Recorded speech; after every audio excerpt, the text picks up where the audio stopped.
Okay, so you've made the decision that you want to come to China, you want to work in China, good thing, or you want to work overseas in general. Hey guys, welcome back to my channel. So today I'm doing something that I've been asked, to speak about, or something that I've been DM'd about so many times.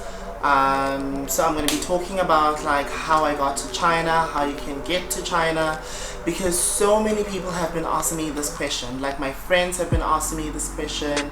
Like many people have been sending me like DMs of like how I got here and like what I need to do. Because to be honest, the job market in South Africa right now is not that great.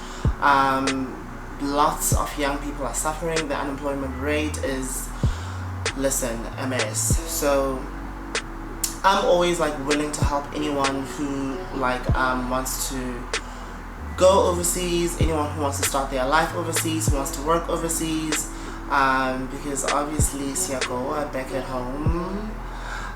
But yeah, so today I'm going to be talking about that, and I don't want to waste any more time doing an intro or whatever, so let's just get into it. And by the way guys, disclaimer, this is only for South Africans. I do not know what the visa process is or how you can come to China if you are from another country. Maybe you can watch this and see if it applies to you, but I'm from South Africa, so this is from a South African perspective, obviously. So I just want to get that out of the way. Okay, so you've made the decision that you want to come to China, you want to work in China, good thing, or you want to work overseas in general, great thing. The first step that I would ask you to take is, I would really advise you to get your police clearance. A police clearance is a document that you have to go do at the police station. A document that says you have no criminal charges, you have no criminal record, you've never been convicted of any type of criminal charge in South Africa. So you need to go to the police station and go get that document done. And I would suggest, if you have already decided that you want to go work elsewhere, I would suggest, highly recommend actually, that you do it as soon as possible, because it literally takes forever to get that document to come to you. So I was in Queenstown when I did my document, and it literally took me a month. It literally took a month for them to get it back to me. So I applied and it took 1 month for me to get the document. But if you are in Pretoria, you can go to the head office, the South African Police Service head office or whatever. I don't know where it is in Pretoria because that's not where I did mine. I did mine in my home city. And you can literally get it within 5 to 6 days if you are in Pretoria, I believe. I'm not sure. Some of my friends did it this way. Yeah. I think a police clearance document, the last time that I did it, which was last year, it was around 114 rand. Probably right now it's between 120 to 130. So yeah. I'm also going to be telling you guys about the costs as I go, and hopefully that'll work out. And then step number 2, you obviously want to find a job. Like go online, look for jobs and all that stuff. And for me personally, I used the website. It's called horizoneslchina.com. That's the website that I used to find my first job. And what they do is they are a recruitment agency. So you have to fill in your details and all that stuff, and then you have to wait for them to contact you back. And when they contact you back, they will ask for your passport, they will ask for your copies of your degree, copies of your passport, all the documents that they ask you. You need to send it to them, and then they put it in their data system. Then they will interview you and ask you about the jobs that you want, the kind of person that you are, personality, character, whatever. So like they have this whole entire process, and then based on what they have, they will then find jobs that are suitable towards the interview that you had with them. I hope that makes sense. So they are a recruitment agency, and yeah, in terms of like recruitment agencies, like they should not charge you anything. You should not pay any amount for recruitment agencies. If they charge you any amount, I don't care if it's 10 rands, 20 rands, 1 cent, they are a scam. Because the way that recruitment agencies work here in China, they work closely together with schools or training centers. And what they do is, for each person that they recruit, they get a certain amount of money. And I'm not talking about like 500, 600 for recruitment, no. Like I know with my company, the company that I first worked for, my recruitment agency got 10,000 rands for just recruiting me alone. So they recruit like hundreds of people in a month, because China is literally big. They probably recruit thousands. China is so big, like there are job posts everywhere. So if they charge you money and stuff, they are scamming you, and they probably won't get back to you after they take your money. So if someone charges you money for recruiting you, skip, next, go to the other one. Okay, so that's the first website that I used. I would also recommend that you use KoreaChina.com. They also have amazing job posts and stuff, and they are very legit, and they will get you. They work the same way as the other one that I mentioned. And then this is not a recruitment agency, but it's an English training center, which is amazing and it pays good money. It's also called WallStreetEnglish.com. It's also one of my favorites. But the ultimate site, the number one site that you need to look for job posts, is Dave's ESL Cafe. Anyone who is working overseas will tell you that's the platform that they use the most to find new jobs. Whether you want to look for a new job, whether you want to go to Korea, China, Saudi Arabia, they have job posts for different kind of places. So the website is eslcafe.com. Okay, so now that you've found an agency or whatever and they've helped you get a job, the third thing that you need to have is a TEFL certificate. And a TEFL certificate, TEFL stands for Teaching English as a Foreign Language or as a First Language.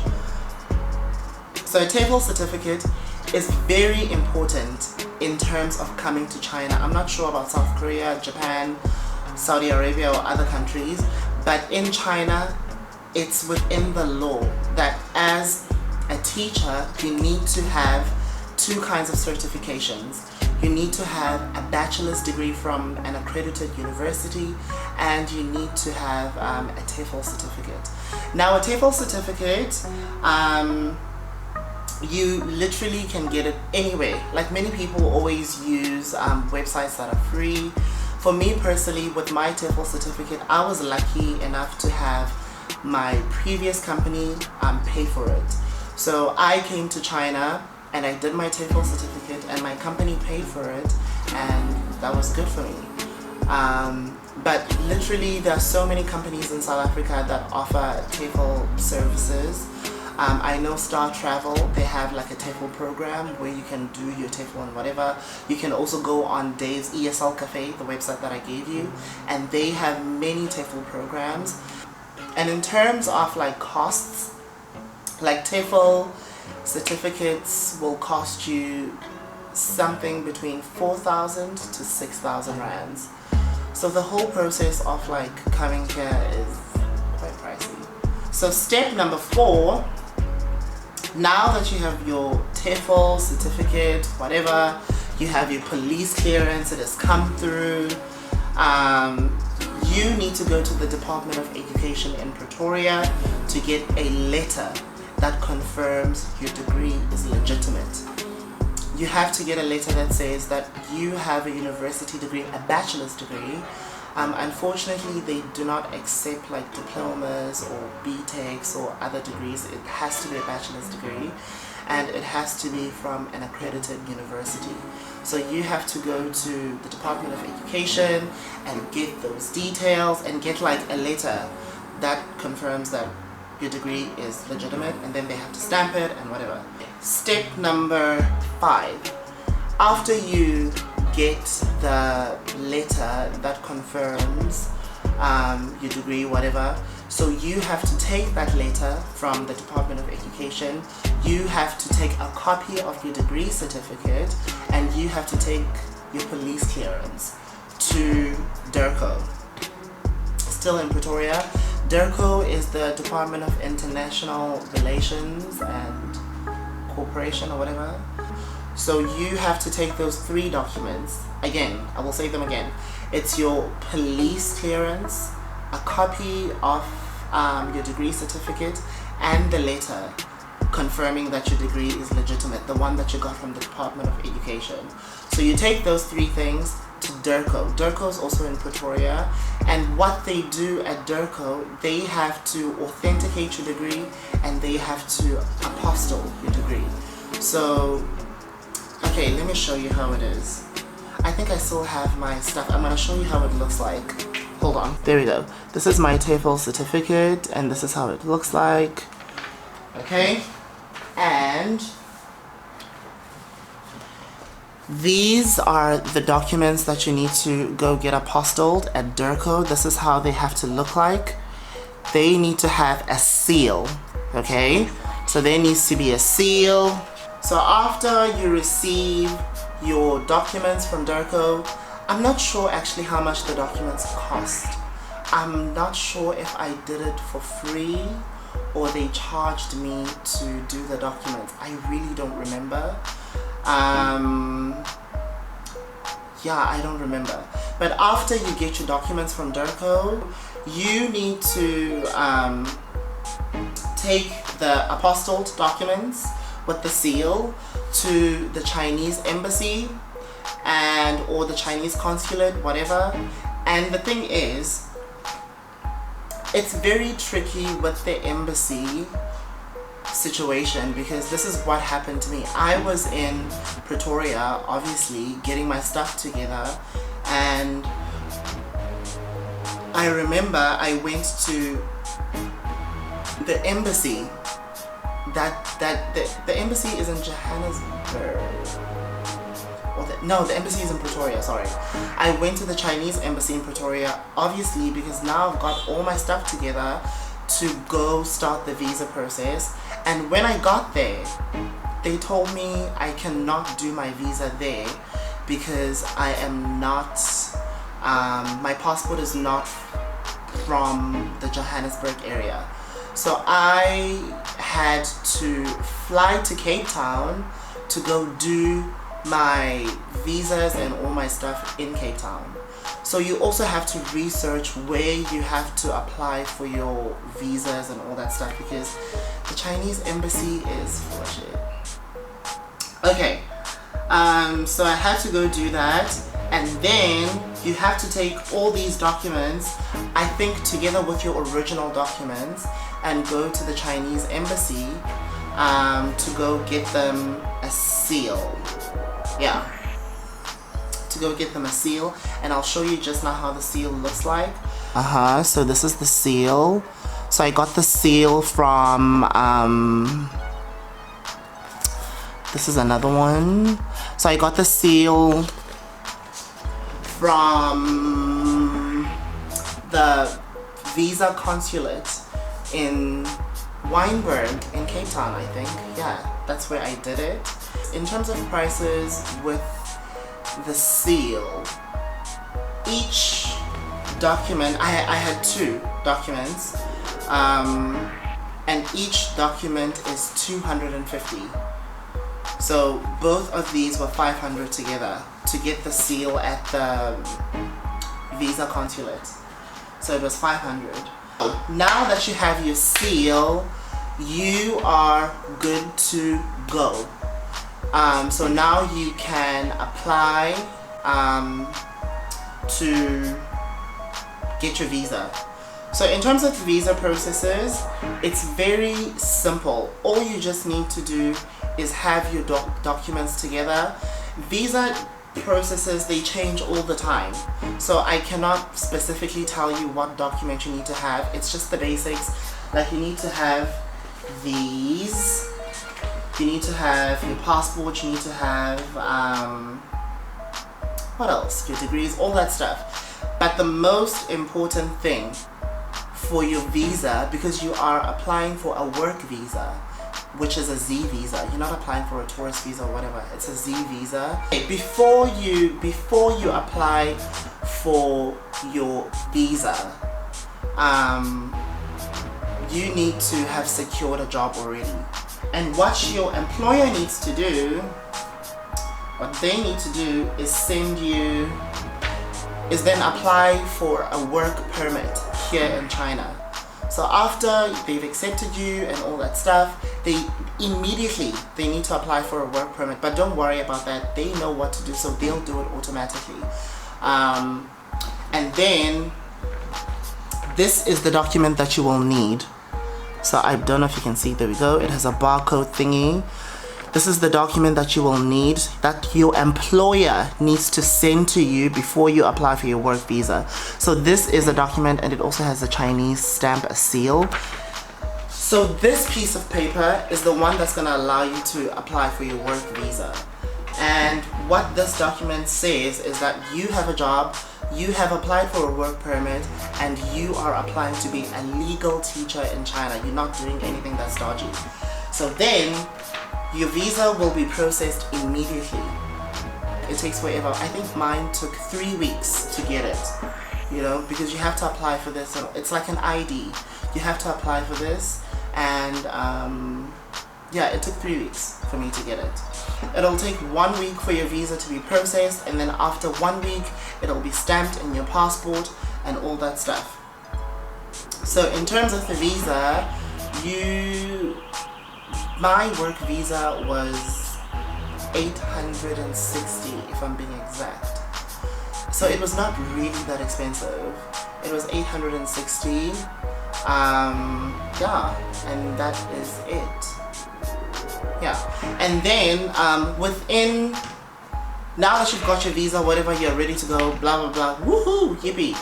Within 30 days of entering China, your company needs to apply for a residence permit for you. A residence permit is what will legally allow you to stay in China, because your work visa is only valid for 30 days. And I think to apply for your residence permit, it takes like between 15 to 20 days. So your employer needs to get on that ASAP, because if your work visa expires, you will need to go back to South Africa and apply for another one, which is going to cost you a lot of money. So they need to do that ASAP, as soon as you get to China. I know all of this information might seem daunting, but I hope I'm not causing you any stress, because it's really not that stressful. It's really simple, and I genuinely hope you understand. So yeah, so that is the whole entire process, and I just want to repeat some of the main key points in terms of like costs and whatever. Obviously, you first need to apply for your passport, which is going to cost you plus minus 400. You need to get a TEFL certificate. You can get a free one depending on how good it is. Do enough research about that.